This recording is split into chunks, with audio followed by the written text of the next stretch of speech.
Podcast. To my right, we have AP18. Alex, how you doing? Hello, everyone. And to my left, GW himself, Garrett, how you doing? Doing good. This is the Wednesday Comics Forecast. My name is Marvin, telling the comic books coming out for this week, the week of September 26, 2018. The last Wednesday in September, the last Wednesday before SuperCon 2018, Return of the Con, September 28th, 29th, and 30th. Go to supercon.com for information for tickets to see Wednesday Comics live Friday the 28th at the Sioux Falls Convention Center at 8 p.m. We will be there doing a live show. Make sure you're there in the crowd to experience APGW MS Live. Also, by the way, go to our Twitter page at Wednesday Comics and our Facebook.com/Wednesday Comics Podcast. There is a link at the very top of both those pages to buy your merchandise if you like to. We have a t-shirt out there.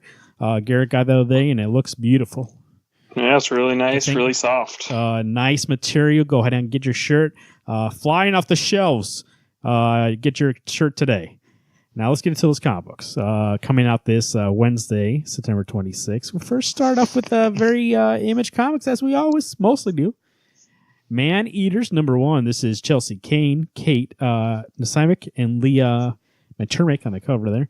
Eisner-nominated New York Times best-selling thriller writer Chelsea Kane returns to comics with a new ongoing series.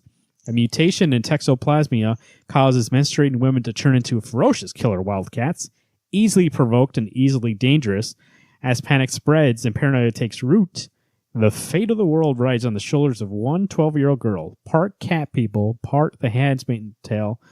Man-Eaters will have everyone talking. So Chelsea Kane, who wrote Mockingbird for Marvel and was supposed to write the Vision series, but Marvel canceled it even though they had 4 done already, she said. And then she, on Twitter, called them out on it and said she's probably not going to work for Marvel ever again. So, I mean, now she's coming out with the Man-Eaters book. So I am looking forward to this. Alex, what do you think? You're getting this too, right? I am going to get it. I saw it a couple months ago, or probably like a month ago, and I thought, you know what? I think I need to have this book for the fact one. It's like cats almost. I mean, it's cats. It's ladies who are becoming cats. I'm all for it. I'm at least going to give issue 1 a try. But from what I'd seen for art wise, it looks great, and the premise just sounds interesting to me. She did an interview recently. I forgot where I read it at. But if you search her name online, you'll be able to find it. It was very interesting, and actually maybe you're really interested in the book, so I am going to check it out and see what we get there. It sounds like an interesting concept. Realm number 9, Seth Peck and Jeremy Hahn. The Will's Terrible Secrets is revealed, plus Meet the Crow Feeders. Which one do you choose to get in this book? Not me. Alex, what do you think of The Realm? Pretty much like I say every time, to me this is like a book of The Last of Us, if The Last of Us dealt into more of a fantasy universe than just the zombies that are in the game. But I love this book. We've had some of my favorite issues where the team is split up. So now they're all doing their own little thing. It's kind of like 7 to Eternity, except for this is enjoyable. So take it as it is. I think this is a book for me, but it may not be for everyone else. That cover looks pretty cool. I mean, it looks like maybe like a superhero-esque in of zombie kind of world. I'm not sure what that cover is. There's a guy in a suit. So, do you look at the cover, Alex? Yeah, I look at that cover, the one with the orcs on the bottom, and then I can't remember what the girl's name is, but she's a badass. Dark Horse Comics. We got Gamma number 1 of 4. Pokemon, Eric Faridas, Ulysses Farinas on art. Pokemon meets Power Rangers in this kaiju-packed, mature parody that follows a monster trainer whose dream of fortune and glory collide with his own hubris and the downfall of an entire planet in a story about betrayal and redemption in a world of bizarre, cute, and deadly monsters. Garrett, you think about checking that out? That's your whole bag right there. Nah, it's only 4 issues. Oh, yeah, you're staying away from the minis. Yep. All right, when that comes out, you might as well check it out. It's Power Rangers meets Pokemon. That's all your... You know, if they made a Venn diagram of your likes, that would be it. It'd be Pokemon, Power Rangers, and in the middle, Gamma. I'm really trying to find a preview of this Man-Eaters book. I can't even see what the art looks like. Oh, I just seen a cover I've seen artwork from this artist before. It wasn't from the book. Search the writer's name, and in the article I read, there was some preview. Stranger Things, number 1, Jody Hauser, Stefano Martino, And the cover I'm looking at, that's not the main cover. Yes, I understand. But cover B, Raphael Albuquerque, the man. The nostalgia-igniting hit, Netflix original series, comes to comic shelves. Follow Will Byers in the dimension of decay and destruction where he must use his wits and resolve to dodge the pursuit of the Demogorgon and escape the Upside Down. Written by Judy Hauser of Mother Panic fame. And it's based on season 1. You know when you don't see Will, this is what he's doing in his free time? Running away from a Demogorgon? I have a couple questions. Well, go ahead, Alex. Honestly, for the record, I'm looking at all of these other covers. The only cover that's worth your time is cover B. Covers, Apple. All the other ones just... I know, and that's what I'm saying. That art looks great, and it doesn't even necessarily look like Albuquerque, but that coloring is fantastic. I don't mind C, but B is where it's at. Question I have: what do you think Dark Horse put this out on Netflix since they have their own comic line? They don't think they put this out? They just don't care? Yeah, it's because it's like Stranger Things season 1.5. So that Netflix line's just dedicated to original series. They don't care to put out their own adaptations. Exactly, they want a storyboard. Well, I mean, Jody Hauser's not a better writer. I'm sure Netflix has their hand in it, going, you can only tell this much of a story because we've already finished it. Well, I mean, it is contained within season 1, like Garrett was saying, so there's only so much you can tell, and it's just going to be for somebody who wants to see what happened to Will when he's in the Upside Down. The art doesn't look bad on the inside. I'm looking at the preview right now. It doesn't look bad. It's got its own style. That cover's great. So, if you like Stranger Things, that's your thing. There you go. Get that. Alex, no TMNT and IDW today, so... Nothing. No Turtles at all. Some Disney stuff in there, which if my son was a little bit older, I'd get for him. He loves Disney, but Uncle Scrooge, My First Millions, number 1 of 4, and Disney Comics and Stories, number 1. We'll have to wait on those, because wait till he gets to reading age, we can get those. DC Comics, here we go. Garrett's favorite. Action Comics 1003, Brian Michael Bendis, Yannick Paquette, Patrick Gleason on the cover. How well does Clark Kent know his own city? Are the threats targeting Metropolis new or something old and more dangerous than they seem? With mobsters being killed off, the Daily Planet staff hunting for answers, is up to Superman to discover what lurks in the underside of the city he thought he knew so well. Who is the Red Mist, and why has Superman never heard of someone so powerful and dangerous? And what is Lois Lane doing with Lex Luthor? Garrett, I have a couple questions here. One, okay. Why does this sound like Scott Snyder's Batman? Well, how come Clark doesn't know his own city? And 2, is the Red Mist like a new person? Did Bendis make a new character again? So Red Mist is a mystery character that we don't know who they are. They're in the shadows causing a bunch of mayhem in Metropolis. No, this is not like Snyder's Batman. This is like the best Superman comic out there right now. I mean, based off the last 2 issues, the story's been so good. Obviously, spoilers, cliffhanger at the end of last issue is that Lois is back, and Superman basically goes right up to her and is like, Lois, what are you doing here? And then cliffhanger.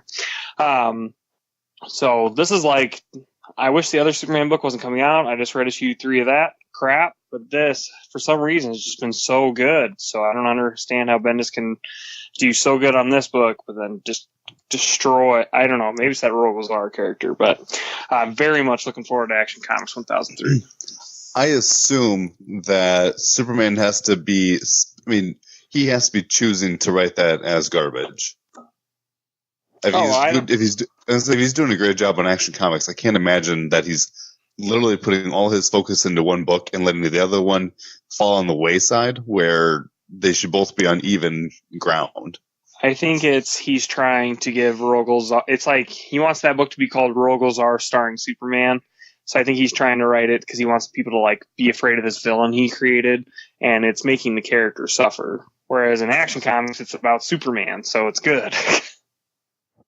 Batgirl number 26, Margaret Scott, Paul Peltier, and Norm Rampont. Sean Murphy on the cover there. Alex, you're reading Batgirl? Oh, yeah. And how's it going?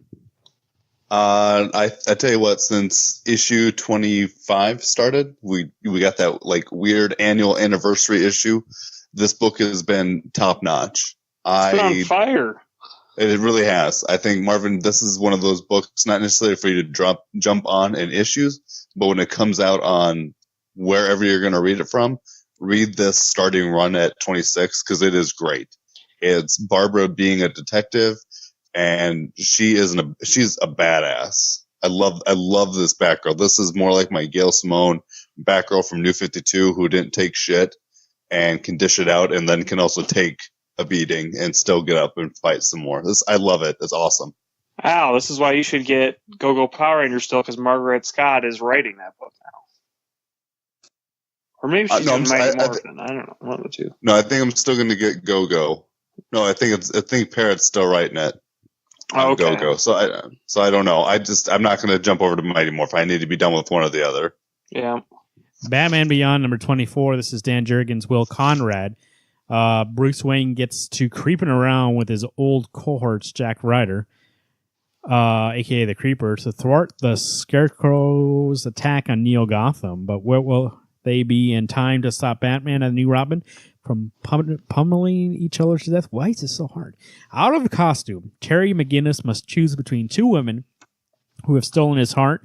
Who will win the hand of the Bat-Chiller? Find out the conclusion to target Batman. Gary, what do you think of Batman Beyond? I really love this book. You know, I've said it every time. If you watch the animated series, then you'll really love where this book's been going. We're getting further in mythology that you've never seen beyond the show, like there being a Robin Beyond. We're having classic villains kind of come back into the mix in the new futuristic way, like Scarecrow's the most recent villain. The art looks great. The story is just so good. Like, I just wish more people were reading this, because like if you like Batman Beyond, you definitely should be checking out this book. Yeah, it's so good. I can't say it enough. Detective Comics 989, James Robinson, Steven Segovia. I know me and Alex jumped off this book. Garrett, you still getting Detective? Yeah, I got 988, and I read it. And? You know, it wasn't horrible. All I'm saying is Steven Segovia's art, incredible. Like, so much so that whatever James Robinson was trying to write, thank God Segovia's art was on it, because it looks so good. I think that James Robinson doesn't understand where this book is. I think he's basically, it seems more like a Batman book than it does the Detective Comics like team book that it's been since Rebirth started. So that just gives me a clue right there that James Robinson doesn't know what the fuck he's doing. But you know, this book was more about like Bruce kind of doting on Catwoman, but then also being a badass. I'm just like, dude, you just try to get that paycheck so bad. But so much anger in this guy.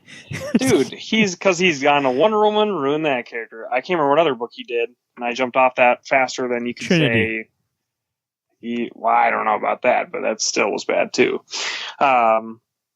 But I'm actually interested to see what happens in the next issue, because that artist, Steven Segovia, I want to see on more comics. But I'm definitely not in it for this story. But it's only 3 issues, I think, and then we got Peter Tomasi, so getting excited. Doomsday Clock, number 7 of 12. This is Jeff Johns and Gary Frank. The critically acclaimed team of writer Jeff Johns and artist Gary Frank continue the groundbreaking miniseries, bringing the world of Watchmen to DC. In this chapter, the truth behind Dr. Manhattan's curiosity with the DC Universe is revealed as the planet teeters on the edge of super war. Alex, what do you think? Doomsday Clock number 7. You know, I realize Garrett's probably going to hate my response. Doomsday Clock really isn't as spectacular for me as I expected it to be. That first issue was great. I think maybe it was issue 6 I really enjoyed, but 2 through 5 was just kind of meh. There was things that I enjoyed, but I'm not. Watchmen has never been one of my favorite stories of all time, so I don't have that nostalgia and excitement that I would probably get if this was a different team, or not a different team writing it and putting it together, but a different team of characters. And I realize it takes place in the current DCU, but it's not a book that I would go out of my way to read. Let's see here. Alex Vestrello and Call. Okay, never mind. Yeah. What was the last issue that came out? Was that the issue that was about Rorschach, or was that the one before that? No, it was the issue about Marionette. That was a good one, where the boy is in his uncle puts together the dolls. It's their origin. It's the racketeering. Yeah. Did I not read it? The last issue I read was Rorschach. Was that the one before that? No. That was the one before this, before 6. Oh, I guess I never read 6. Did I get 6? That's the thing with this book, though. It comes out every other month now, and so it's kind of hard to keep track where we're at. I mean, I do enjoy it every single time I read it. Even though we talk about it on the forecast. What do you mean?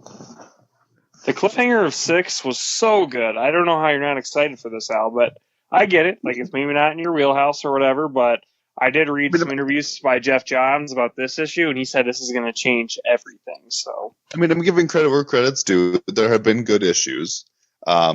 But I think a part of me is that the two characters I'm enjoying the most are the two bad guys. Like those, I loved Marionette and Mime. I think they're great characters. I don't know. There's other things about this, like when Manhattan. He's not someone that I get excited to see. What? The guy that can literally bend time and space. Ooh, as a power. Lame. All powerful being who hasn't made an appearance yet. Come on. I bet he does this issue. Flash number 55, Joshua Williamson and Scott Collins on art. Dan Mora on what might be the cover, one of the covers of the year. Fantastic cover. Agreed. Barry Allen's CSI team gets called to the scene of an arson at Iron Heights, and the victim happens to be the well-known Flash Rogue. Barry's new partner thinks it's an inside job, but the warden sends a message to the inmates about who's in charge. But the real culprit turns out to be the latest Force threat. Can the Flash and Commander Cold snuff out this flaming mystery before it becomes an inferno? Garrett, what do you think of the Flash number 55? I'm so excited.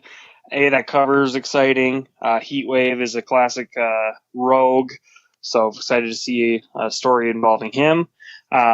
Also heard that this is kind of like, I read an earlier review that said it's like a Halloween-ish issue, so that kind of gets me excited because I love Halloween, so I'm really excited to dive in. I think Flash has been really good so far. Again, we're still dealing with all those different forces, so getting still annoyed by that, but otherwise, like, character development, like with Barry and Iris and other characters, has been really strong, so definitely excited. But yeah, I wish we could get out of the whole everything you can exist of verb force. So Heroes in Crisis number 1, Tom King and Clay Mann. There's a new kind of crisis threatening the heroes of the DC universe, ripped from real-world headlines by CIA operative turned comics writer Tom King. How does a superhero handle PTSD? Welcome to Sanctuary, an ultra-secret hospital for superheroes who've been traumatized by crime fighting and cosmic combat. But something goes inexplicably wrong when many patients wind up dead, with two well-known operatives as the prime suspects, Harley Quinn and Booster Gold. It's up to DC Universe's trinity of Superman, Wonder Woman, and Batman to investigate, but can they get the job done in the face of overwhelming opposition? Alex, Heroes in Crisis from King and Man, what do we think here? Oh, this is a book that I'm so excited to read. I think Tom King is a masterful writer, and I think Clayman may be one of the best artists to go with him. This book, there's not even words to tell you how excited I am for this book to come out. And I think I speak for all three of us. This is on the list for us to talk about on almost every issue it comes out. Yeah. Oh, yeah. This is definitely, like, instead of doing an event that is centered around a world-ending event and, like, something that's going to change the universe forever, like, this is what I'm talking about. An event, it's like a 7-issue mini that really is a character-driven story. It's about these people. Like, what happens when they just can't take anymore? What happens when they have PTSD? What happens when, they're at the sanctuary and something goes down and then the one place they thought was safe is not safe? Like, this excites me so much, especially from Tom King, coming from a world where, like it says even in the synopsis there, like, he used to be in the CIA, and I'm sure he saw us all the time. Now he's using that, and the best Tom King stories come out of his real-life experiences, and so I am super looking forward to this book. I got to be the devil's advocate on this one a little bit. The only part I'm nervous about, like, I think it's going to be an amazing book, it's probably the best books of the year, is that it spoils Mr. Miracle number 12 before we get there. Are you sure, though? I'm worried that it might happen. I mean, it might happen. That cover is like, if we examine that cover too much, and we might spoil it for ourselves. But I would hope that Tom King's writing both of them, and he made it very vague in this issue until 12 comes out, and then it reveals it, and then they'll talk about it later. We'll see, though. I mean, you might be right. We'll see, though. I mean, he's writing both books. He has the benefit of not ruining it for himself. But then again, we've known that sometimes DC does stuff that Tom King doesn't want to do. So we'll see. Yeah. Beautiful cover, by the way, though. Justice League Dark #3. This is James Tynion IV, Alvaro Iwaro Martinez Bueno, and Raul Fernandez. Wonder Woman, Swamp Thing, Zatanna, Man-Bat, and Detective Chimp. The JL Dark team may not be strong or deep enough to stop the omnipotent Upside Down Man from taking over the entire plane of existence. UDM takes the JLD apart one by one, but Wonder Woman might not have enough mojo to keep everyone alive. Turns out Diana had a power not even she knew about that burst to the surface. But will there be enough to turn the upside down man on his head? Or is it just a bunch of mystic mumbo jumbo? Hey, Gary, you still getting this book? I'm still getting it. What do you think about Upside Down Man's first full issue? So Upside Down Man was like terrifying, but I still think this book has a lot of work to do. Like it's good, but there's just so much exposition that I'm like getting nervous that it's all this book's going to be the entire time. So I'm really hoping that this issue will change that around, because I don't want to read a book that's just about exposition. Garrett, I heard a little secret that when you go to sleep tonight, the lights go off. Upside Down Man will be hanging above your bed. At least I'll put some joy in this excitement book. Justice League Odyssey #1. This is Joshua Williamson and Sepen Sajak spinning out of Justice League No Justice when the cosmic menace threatens world beyond our own in the Ghost Sector. It falls to a new Justice League team to answer the call to battle. Cyborg, Starfire, Green Lantern, Jessica Cruz, and out of its element, Azrael, head into deep space inside a Commander Brainiac Commandeer, But as these wildcard teammates try to break through the impenetrable maelstrom, imprisoning the desperate collective of planets, they discover something that is not in the universe could have prepared them for. Darkseid, who said he's there to help? ? Alex, what do you think? Justice League Odyssey, a book that was delayed because they went back and redid it the first 2 or 3 issues, and now here we are finally with this. What are you looking forward to this, or what's the deal? I am excited to read this book. I think I'm interested to see what this book has in store, because Odyssey leads me to believe there's going to be almost like an open world event where it's not going to be taking place just on Earth or, in the supernatural realm or what have you. It's going to be, hopefully they're traveling maybe from planet to planet, or maybe there's this. I'm not normally for the big world ending event, but I'm going into this book being open-minded to that may happen. So I don't know. This is one of those, I don't even know what to expect from it, and I think that's what makes me excited. It's in space, though, Alex. That's your one kryptonite. So, this book could go either way. Hey, you know what? There's some books that used to take place in space. I'm willing to give this a chance. What's the chances to even be open-minded? What's the chances we see Mercurus or a water planet in this book? Good possibility. But Steven Sajak's art, thank God that art's going to be in this book. So excited. One of the best artists in the industry. Yeah, I am really looking forward to that art. We'll be at SuperCon 2018, Return of the Con this week, so we're not actually doing a legit show this week. But I am really looking forward to this book, and I probably will be, bringing my comics to the con to kind of read. And this one, I'm looking forward to just sitting there and examine that art. That art is fantastic. Oh yeah. Terrifics #8. This is Jeff Lemire and Dale Eaglestrom. This is looks like we got Tom Strong on the cover. We got Swamp Thing on the cover. We got Plastic Man. We got Mr. Terrific. Is Phantom Girl on the cover? I don't see it, but I see Batman in the background. His little what do you call that? Light is on. Bat light. What do you call that? Bat signal? Bat signal. Jesus. What do you think, Gary, the Terrifics, #8? I've been really liking this book. It's a good team one. I think they're growing together as a team a lot better. So that's really nice. And Tom Strong, he seems like he's the perfect guy to bring this team together. Like, I think he's going to be their kind of rallying cry to like realize that, hey, there's more than just them trying to figure out their problems. Because like Tom Strong is that like do-gooder that like thinks about everyone else before himself, and I think it'll be fun to see how this character acts. Like, I think I'm more excited about Tom Strong in this issue than anybody else, but I do love that team, so we'll see what happens. Swamp Thing, this issue, roots of the swampthing.com. I bet you anything he's ready to lock down 3 issues. He knows this is coming out. But if you don't, John, there you go. Amazing Spider-Man number 6 is Nick Spencer. By the way, Marvel Comics, here we are. Amazing Spider-Man number 6, Nick Spencer, Steve Lieber. Oh, Jesus, Steve Lieber. Is he in this book? He's doing, yeah. Alberto Ramos. Wondering when Boomerang's status as Superman's roommate will blow up. Yes, it's an issue. You know what? Okay, hold on. Spider-Man's? Hold up a second. What did I say? I don't care. I think you said Superman. I got distracted here. Steve Lieber and Nick Spencer on this book together? Like, I didn't care about this book. I mean, I really was interested, but now I'm like super interested because they did Superior Foes of Spider-Man and with Boomerang, and here we are. They're in a book together. What do you think, Alex? Amazing Spider-Man. Date night. It's interesting that Lieber's on it, but I'm actually more disappointed that Ryan Otley's not on it. I think Ryan Otley's been. But Stephen Lieber's art is so good too, though.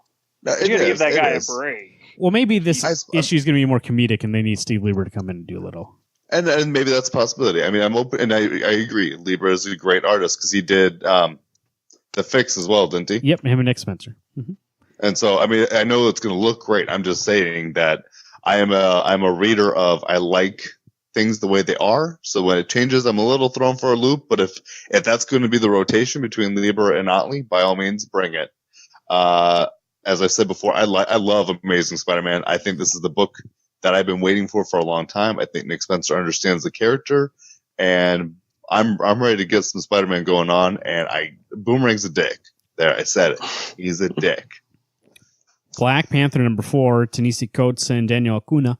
Paulo Rivera on that cover. I haven't seen Rivera in forever. That cover's beautiful. Rebellion among the rebels. When Mabuka rises to the lead of the Nameless, he'll advocate for the new strategy in their war against the Empire. One that goes against everything T'Challa believed, but when M'Buka's plans could save lives, and without his mantle, what power does T'Challa have to fight for what he knows is right? Garrett, what do you think? Black Panther number 4.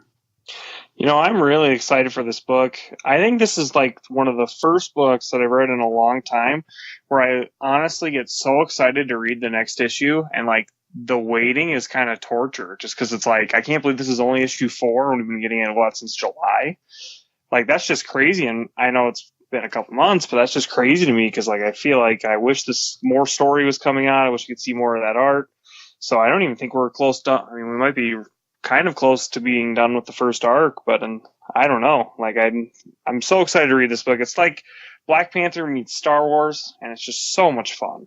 Well, I mean, it is a nice departure from Marvel, who's like, just pump it out, but we don't care about the quality. And now they're like, right. They tell Ta-Nehisi, you know, especially with Captain America too, it's like, take your time and do it.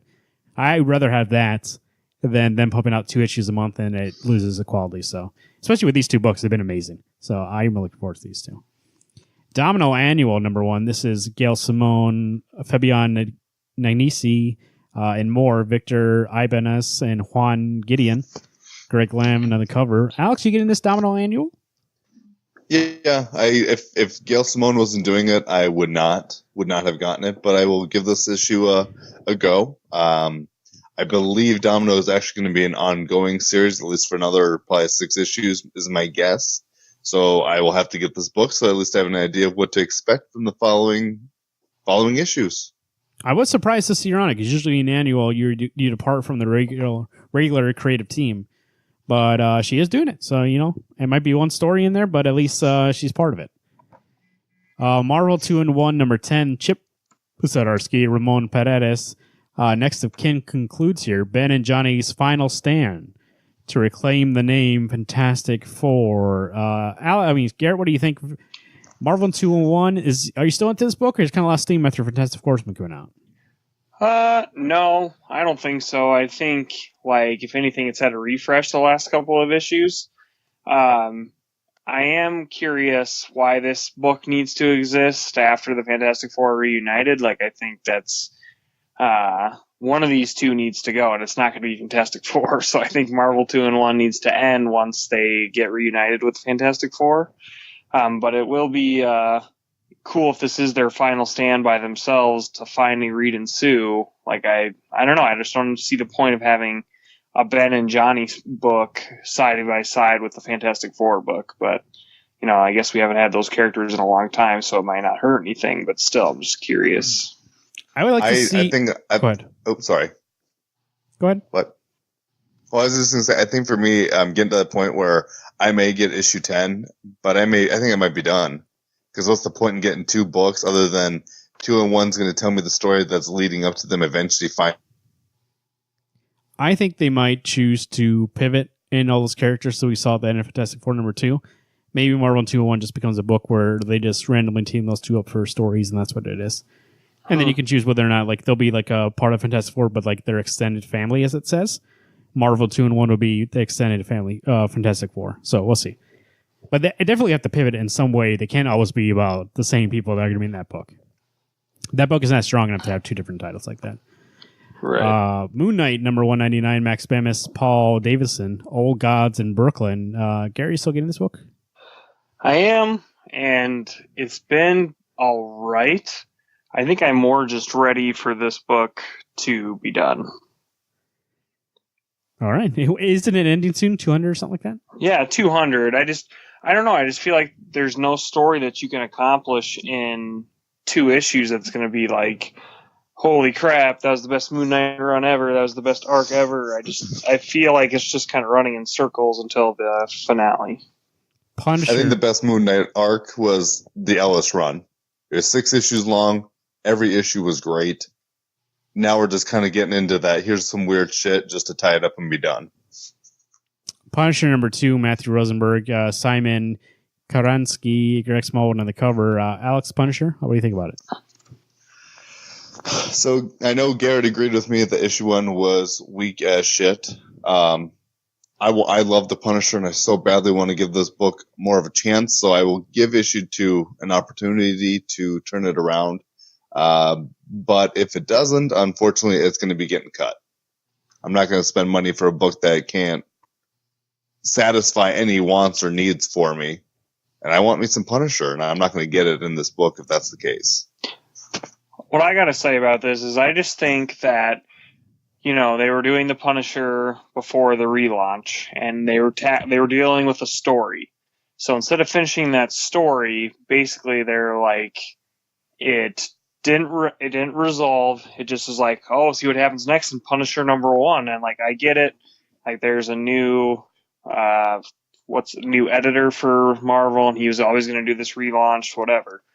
I just think it doesn't make sense to do 8 issues of a story and then not finish the story, if I'm following the Marvel format, and then reboot it and change everything up. And I don't know, I don't want to read a 40-page story about one arc. So it's just not enjoyable.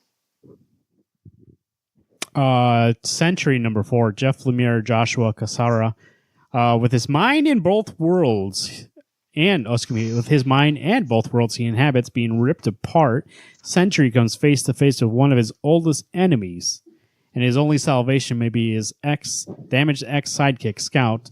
Alex, what do you think? Century number 4. I love Century. I think Jeff Lemire actually has found a good way for me to connect with this character that I don't know a lot about. He's shown up from time to time. He's actually going to be in the Brian Michael Bendis New Avengers book that I've started. I'm only issue 1 in, but I'm at least willing to give it a try. But this Century, I love this book. I think Jeff Lemire is a solid writer. I was a little weary. Him being all over the place, doing Image, DC, you name it, he's on it. But I love this, and hopefully it's only that 5-issue run, because I don't know how long you can really prolong the ongoings of this book. Century is a character, I think I said before it came out, if Jeff Lemire makes me like him as a character, then I think he's done a good job, and so I believe he's done a good job. So Century number 4, looking forward to it also. X-Men Red number 8, this is Tom Taylor, Carmen Nunez Carino. Garrett, what do you think? X-Men Red. I really liked it. It had 2 issues that were tied into that X-Men Extinction. I'm really hoping this issue is done with that. If it is tied into it, I'm basically going to get close to being done. But I'm a big fan of X-23, and she's on the cover there. I do look forward to this book. I think Tom Taylor's like one of my favorite writers, so I know he does a great job. I just hate that every single Mutant X-Men book has to be thrown into some event. Like, why can't they just be their own books and at least have like a year of no events, but they just can't help themselves. So it's either the Inhumans or the X-Men always have to die or do some crazy thing instead of just being who they are. So I'm really hoping that the crossovers are done and this is just about that X-Men Red team. Mighty Morphin Power Rangers. This is from Boom Studios, number 31. Margaret Bennett, Ryan Fiata, Simone Di Mino, and Bakken on art. Shattered Grid is over, and now a new team of Power Rangers must rise. A new era begins as award-winning writer Margaret Bennett and artist Simone Di Mino introduce an all-new Power Rangers team unlike any other. What is the secret behind this new team, and what ancient evils threatens the future? Garrett, what do you think? Mighty Morphin Power Rangers. Well, I haven't finished Shattered Grid yet. I got 3 issues left to go because I was really far behind. So I'm almost done with that, but it looks like there's going to be some of the remnants of Shattered Grid are going to stick around. Like, we might have some different Power Rangers on the team, different settings from that story. So I'm very excited. I think this book has been so strong, and I know there's a new creative team. I think it'll still go strong. When you have something as powerful as the Power Rangers, like, there's so many storytelling possibilities, as we've seen in the last 30 issues. So I'm really stoked for this. That art's fantastic. I'm looking at the preview. I didn't expect when I opened this up. I just opened up to be like, because I saw the cover and I was like, oh, let me look at more of these guys' costumes. But then I look at this preview and I'm like, oh, that actually looks pretty good. The coloring is amazing. Right. That's the comics coming out for September 26, 2018. Alex, what do you think? What's your pick this week? Sorry, I'm looking at the Mighty Morphin Power Rangers artwork. Man-Eater's number 1, I think, is my most anticipated. That was a book that I looked at like a month and a half ago, and I was like, you know what? That sounds like an Alex book. Was it in a preview or something? No, I just was looking through books. I like seeing what's coming out. I don't read the solicits. I just like seeing what the books are. But I can't find preview art to save my life. I've been looking like ever since we started the show. Well, just wait and check it tomorrow. Jeez. There's no fun in that. Garrett, what do you think? What's your pick? Action Comics 1003, 100%, because thank God there's a silver lining in this Bendis Superman run, and that's it. So many possibilities this week. I think this is going to be a strong week. I mean, there's a lot of good things that we can look forward to. I could pick probably like 6 books that I'm looking forward to. But if I'm going to be 100% honest, Heroes in Crisis number 1, Tom King, Clay Mann, is the book I'm looking forward to. And for reasons I said earlier, just really looking forward to it. And I think maybe if you haven't been reading DC Comics, this might be a good place to start. It's going to be more about the characters and the stories. So you really don't have to catch up on the stories. I think it'd be a good place for you to start. Alex, when I go outside, it's cold. And I was told that we are now in fall, but I'm not going to believe it. Is summer going to come back around, or are we still going to get this cold weather? I'm going to let you in on a secret. It's not a very big secret, but fall is here. If you look outside, you're going to see those leaves are falling, hence the name fall. Every morning you wake up, it's going to be nice and crisp. Good time for those bonfires. There may be a few sprinkles in the air, but you know what? That just comes with fall. Better to be sprinkles of rain than flurries of snow. Because when it snows, it's icy. When it's icy, people get hurt. And people forget from year to year what ice was like, and they must think they've got some great traction. So just be aware. There may be some sprinkles, but it's better than snow. And you know what they say when it's cold today? Hot tamale. You think we could have a bonfire and we could throw a couple of Supermans in that thing? Maybe keep it going. I think you should. I think it's needed because you really want to give that fire something to work towards and to burst harder. That's how I would do it. Well, would have a lot more paper in it is Fantastic Four #1 because that team doesn't even meet up. Garrett, how are those roads looking? The roads are looking good. Again, this is a nice, great comic week, so you might want to get to your shop early because there's a lot of heavy hitters. Heroes in Crisis, you got Power Rangers, Action Comics. Oh, sorry, am I just saying my favorites? But I guess you got Stranger Things, and you got Man Eaters, even though you don't know what the hell it's about because you can't see any preview. Only 2 of those books were hard hitters, so. You haven't even read Action Comics. That's your problem. That's why I said it's not on this list of hard hitters. It would be because it's Superman punching you in the face. But I guess if Alex's predictions are right, you won't even see those potholes in the road because they'll be filled with water. So it's not even a big deal until your car breaks down. Then your car breaks down, and you know what? At least people will be able to see your lights flashing because it'll be dark. So.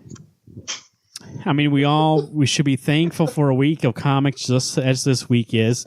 You should be thankful that, you have a car that's breaking down constantly. Maybe the dome light doesn't go off when you stop it sometimes. Maybe. Oh my gosh. How do you remember that? Maybe. Dude, it did that this morning and I was pissed. We should be thankful that we're not a loser that has something like that. Just kidding. SuperCon 2018, Return of the Con will be there September 28th, 8 p.m. The 3 of us in person will be there. We're going to be in a live show with John Boylan from rootsoftheswampthing.com, Mikey Martinez from Comic Book Genie, Dylan Jacobson from Champions fame, Tom Devine from A Comic Book Look, and guess what? Guest host numero uno will be there in some capacity. I haven't decided yet what he's doing, but he will be there, and he will probably. I'm gonna put a guarantee down. He will probably be annoying Garrett more than I will be annoying Garrett. That is a guarantee. One of those two have a good chance. If you want to see that live in person, supercon.com. Get your tickets today. $10 for the night, $30 for the weekend. Alex, what do we recommend? Do that weekend pass. The weekend pass. Me and Alex will be there Saturday, shaking hands, taking names, maybe a couple secret handshakes. We got them all. We'll be next to Phil Hester. We'll be chatting around. Like I said, I'll be reading those comics. I'll show you a little picture from Justice of Goddessy. What do you want to do? But for Wednesday Comics, for the last time before we're live in person, my name is Marvin. I'm Alex. I'm Garrett. Hey everyone, we'll see you at SuperCon. Keep reading those books.